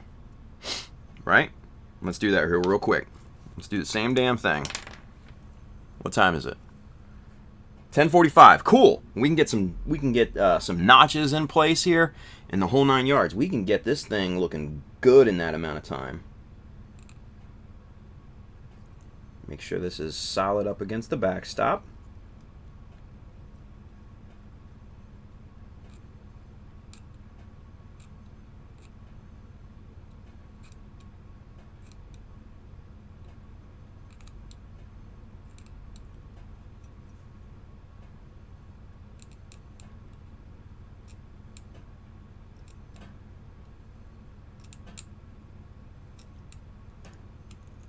Okay, and then, see, there's the start of it right there. Let's get these lines a little bit deeper on this.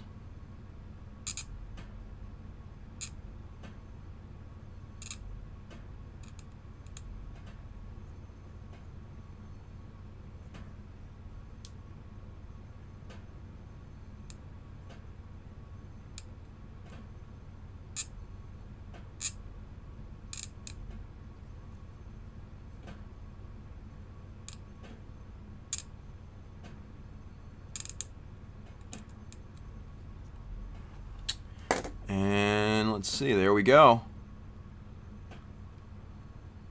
There it is. Yeah. Nice. That's all it is to it. Now, big thing is when it comes to scribing lines like this, a lot of people, especially beginners, will have a tendency just to leave the line like this, right? They won't wrap the line around the part, right? That's something that's very important. That's an important detail that you got to remember. These lines have to end somewhere, right? So to wrap this line around, even onto this bottom part of the surface, is super, super important, right? So we're going to do that here real quick. We're going to make this line wrap around, and that's going to make this part look like it's two separate pieces, when in reality, obviously, we know it's just a single piece of plastic. But once this is painted up, panel lined, all that good stuff, it'll look like it's two separate parts.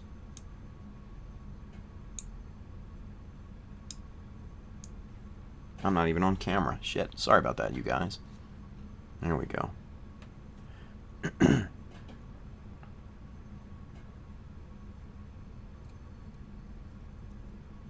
Looking good there.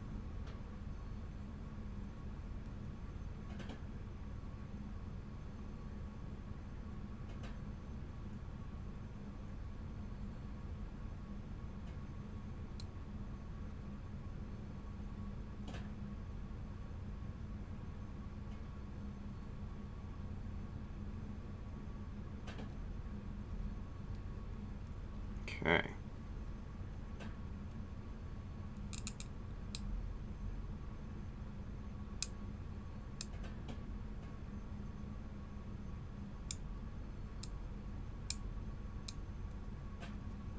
Okay, so now we've got that panel line wrapped all the way down to the front there. And as you can see, these two panel lines match up pretty damned evenly.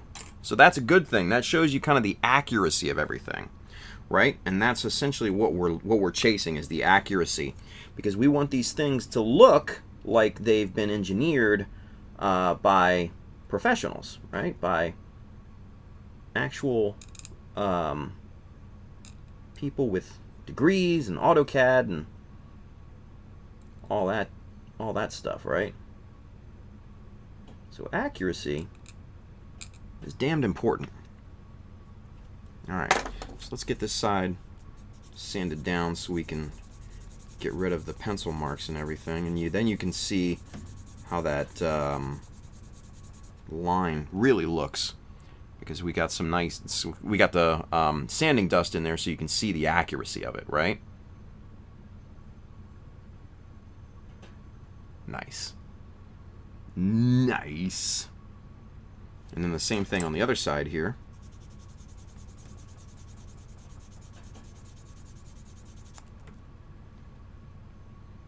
Just like that.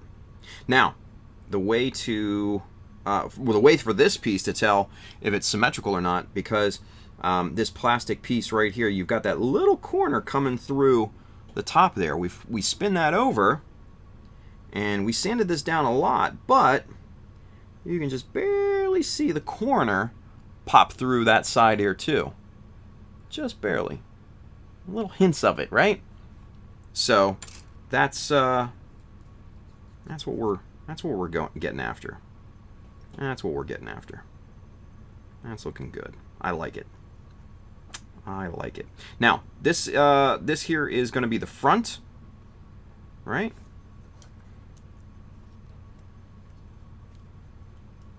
And there's what it looks like actually on the arm itself. That's a good look. That's a good look. Simple solution for a complex problem. Easy peasy. Easy peasy. Let's see here. Let's get caught up.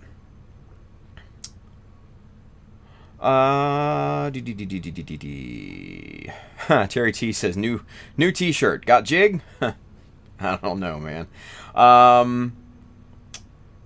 Let's see. Bro Builder. Copy. Huh.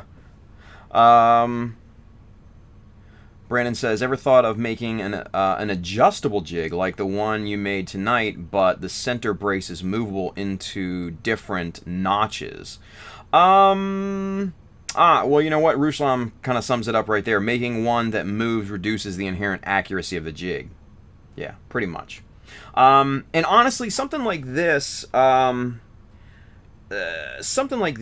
is really kind of a one-off, because this particular jig may not necessarily work on any other piece other than the upper arm of a master grade Jesta.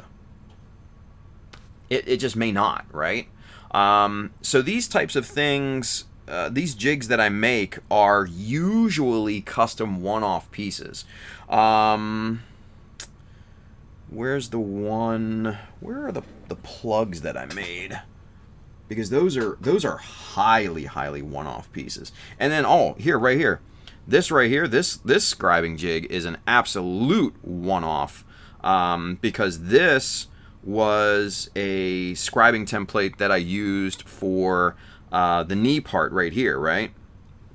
Because this matched one of these angles, I forget which, on the knee, and so a lot of these are just going to be one-off shapes that are never going to get used again, right? Actually, like this piece right here, this jig right here is a one-off, and this is a T-shaped jig. This is just a one-off that I used on the Zaku 2 High Mobility for the back piece, the back cowling piece on the back of its lower leg, right? This particular jig would not work on pretty much anything else other than that specific piece for high mobility Zakus. That's it. That's all. Finito. Case closed. Cancel Christmas. We're done, right? So a movable jig like that, probably not the best idea in the world. And plus it's plastic. You're not wasting anything or wasting that much, right?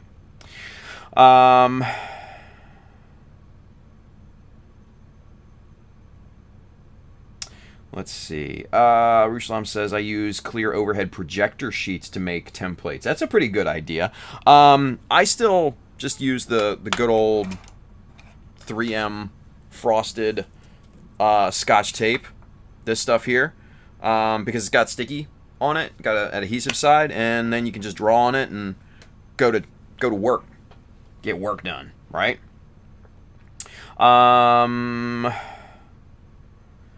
Bill says, I do the same thing to make templates to paint emblems on builds and stuff. Hey, Julio.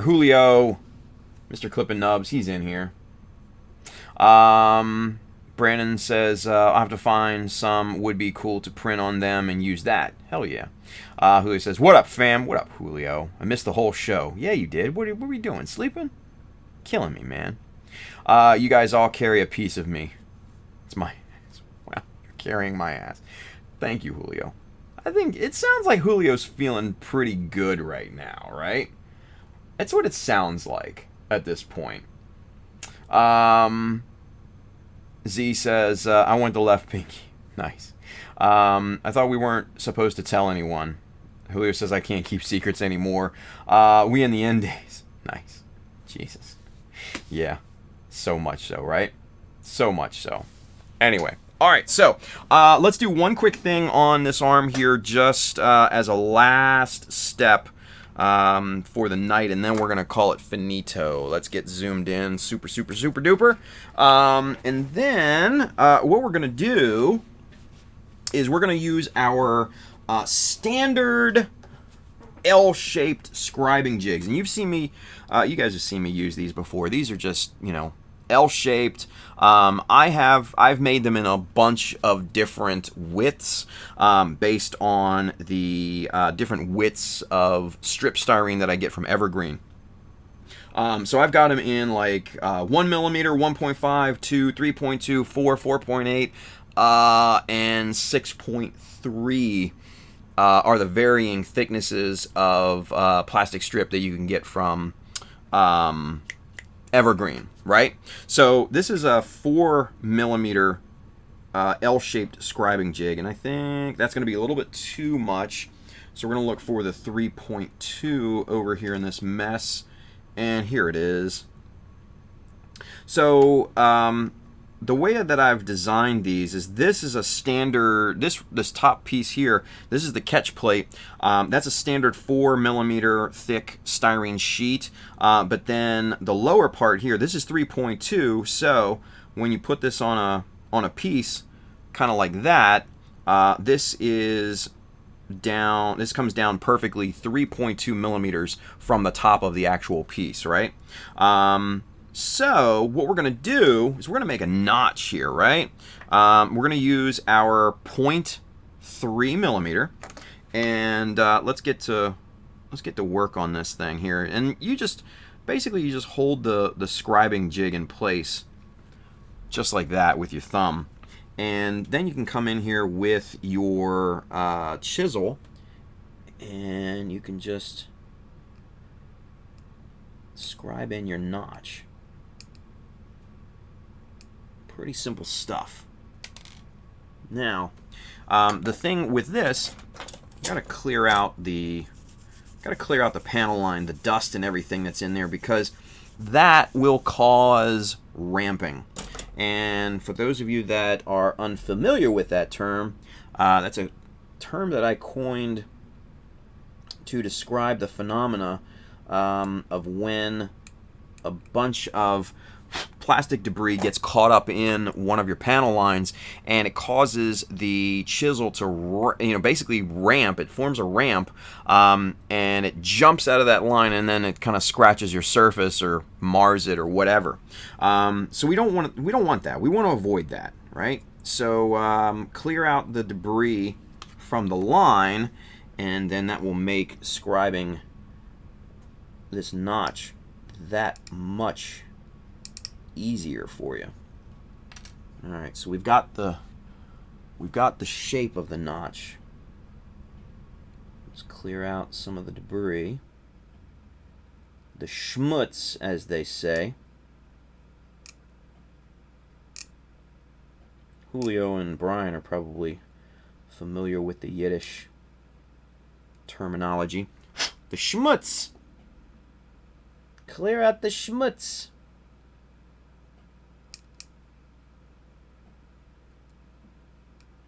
Okay. So now we jump back to our 0.15.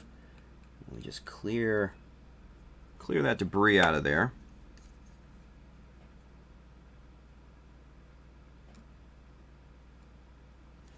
And there we go. Nice cute little notch there. And then you can spin this around over to here. Clear out the dust on it. Just like we did on the other side. And do the same thing. Now, we're going to mirror this, right?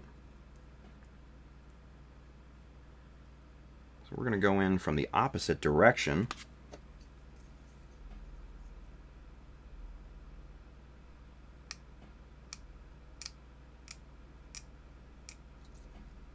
Just like this.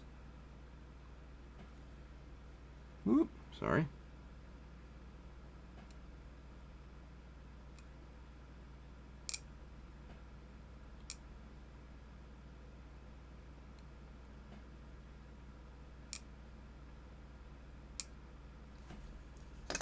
Come back with our 0.15. Clear the debris out of that line. Go back. And there we have a perfectly mirrored notch. Easy. Easy. Simple stuff. Simple stuff, right? Now, if you want to put a lower notch in here, right?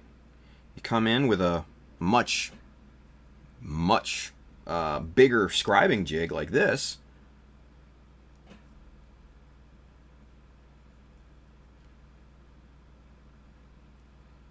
You can kind of go in from the opposite side to make it visually kind of more interesting.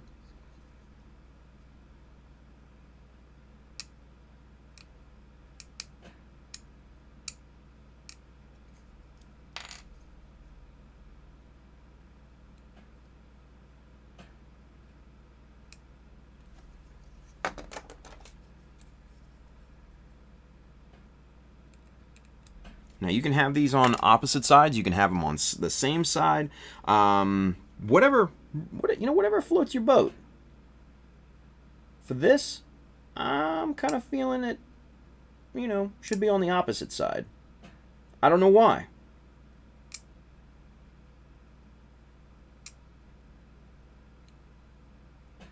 That's just how I'm getting down today.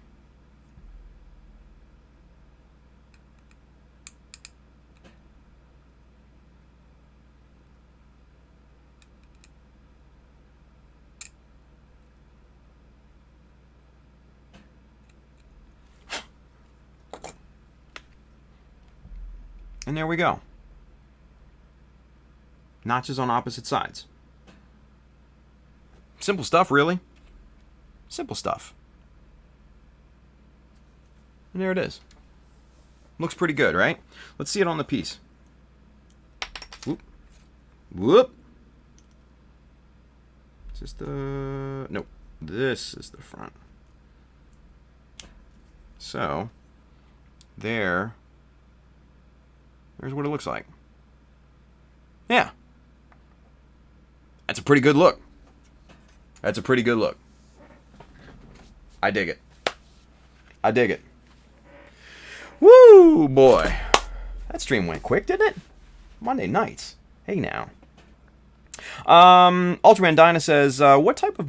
Oh, whoa, wait a minute. Where's my etiquette? We have a question. Ultraman Dinah says, what type and size magnets are the ones that you used with the metal blocks? Very good question. I have a variety of magnets to choose from, actually. And before I show you those, chisel discipline, you guys. Chisel discipline. Just like that. So I have a variety of magnets here. And these are all from K and J Magnetics. These guys right here. These are the best. Really, really good magnets. These are all, well, I should say most of these are in N52 neodymium magnets. These are the strongest that K and J carry. They come in different widths and thicknesses. This one that I'm using on the 1, 2, 3 blocks are these right here. These are, let's see, these are 1/4 inch diameter by 1/8 inch in height, right? These are super, super strong. Watch. Yep, boom. Jesus Christ. What? Okay. So there's that, right? And I don't know. It's just fun. Oh, look at it! Look at it! Oh, you can't see it because it's off screen. God damn it! All right, right there. Look at it. Watch. Woo! Here it comes. Bang! Yeah. It's just, I don't know. It's just fun. But yeah, K&J Magnetics, those are 1/4 inch by 1/8 inch round neodymium N52 magnets. They're great. They're absolutely great. N52s are super, super strong. That's what is actually, was what I used to hold up the Jesta in airdrop. Using 3 of those magnets. And, yeah. They're pretty damn good. Pretty damn good. Anyway, Ruslam says, if it was an envelope, I would just put a stamp on it, but these are all boxes of different sizes and weights. Oof. Zero Kai, Tim, I might need your opinion on something after stream, though. Of course. Brandon says, the bash box is moving along nicely, Brian, as long as the doesn't fuck it up. It should get to Z in about 3 weeks and you in about 4. Yeah, hey. That's a pretty cool thing that Brandon started over on the Mecha Army, is the bash box. So it's basically like take apart, leave apart, right? Pretty cool. It's a pretty cool thing, and it just kind of travels around the country and stuff like that. But make sure you disinfect it. Spray it with some Lysol just to be on the safe side. No, I'm just saying.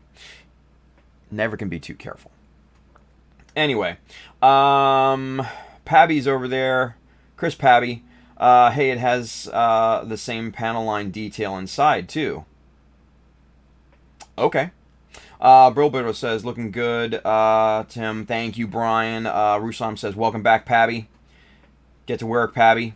Pabby, I missed something again, didn't I? That's what I was doing. Yes, your new name is Pabby, Chris. Pabby.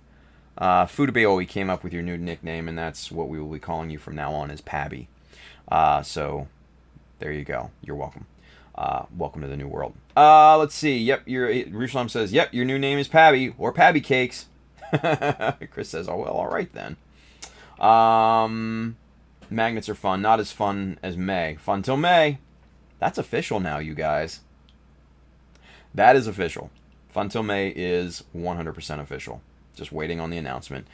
Jason DM'd me today and said, fun till May. Charles Dodge, he says, with the right inner diameter tube, you can make a mini Mabane blade? Main cannon? Mabane blade? Am I reading that right? What am I missing here? I don't know. Main cannon is the right size. Mini magnetic railgun. I like Mabane blade better. I don't know why. Just sounds funny. Anyway, All right, so you guys, let's go back to camera 1 here. Let's finish this out here for the night because I'm a little tired today. Man, these two streams is a little bit of work, but that's my job now. So yeah. Brandon says so far it has went smooth, Tim. It's on to its 5th person today. Look at that. People are putting everything from airbrushes to full kit. Wait. Time out. What? Are you serious?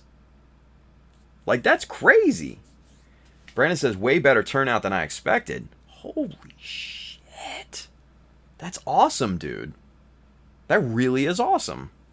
Well, if you guys want to get in on round 2, make sure you're part of the Mecha Army Facebook group, because that's where Brandon is running this thing. It's the Bash Box. Travels the country, right? People should autograph and like sign the Bash Box just to see, just to have like signatures on it. I think that would be cool. I don't know, maybe it's just me. But anyway, all right. So hey, you guys, real quick, let's finish this out for the night.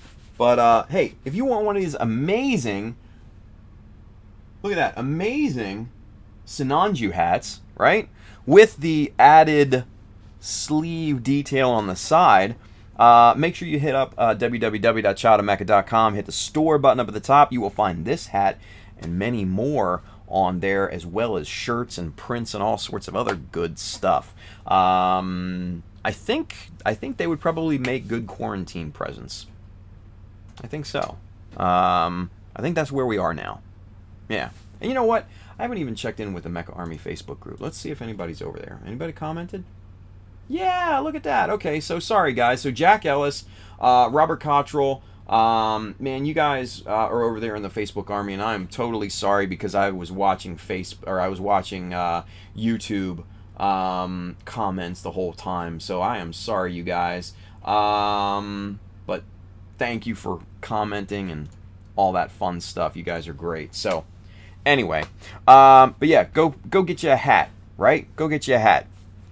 And then, as always, if you are interested in the tools and materials that we worked with here tonight, there's an Amazon link just below here on Twitch and YouTube. That side, if you're watching on Facebook. I do get a little bit of a commission based off the stuff that you buy, but it doesn't increase the cost for you. And it goes to help me out in these trying times because I don't have a job no more. This is what I do full-time. I'm a full-time scale modeler now.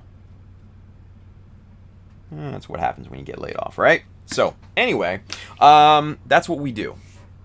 If you need kits or paints or accessories or tools or Mecha Decal Sheet 2, which is going to be shipping this week, I highly recommend that you check out our good friend Adam and the fine folks down there at USA Gundam Store. They definitely are going to have what you need. Scheduling, you guys. I'm going to be back on tomorrow at 3 p.m. Eastern U.S. time, and we're going to pick back up on the SD build-off, and then the same thing on Wednesday during the day, but then Wednesday night, we're going to jump back on the GBWC build. And then Thursday and Friday, during the day, same damn thing. SD builds. But then on Friday, it's Mechanism. So don't forget that. So that's the official schedule from here on out. It's set, it's locked in, so you guys know exactly when to tune in. So make sure you tune in, all right? Because even just watching helps out, right? Even just watching helps out. So anyway, you guys, that'll do it for me. I will be back here tomorrow afternoon, so come on back and tune in, right? So, with that being said, enjoy the rest of your night. Enjoy the beginning part of your day tomorrow. I will see you at 3 p.m. Be safe out there. Build something cool. And I'll see you tomorrow afternoon. We're going to catch up on this SD build. All right? See you guys.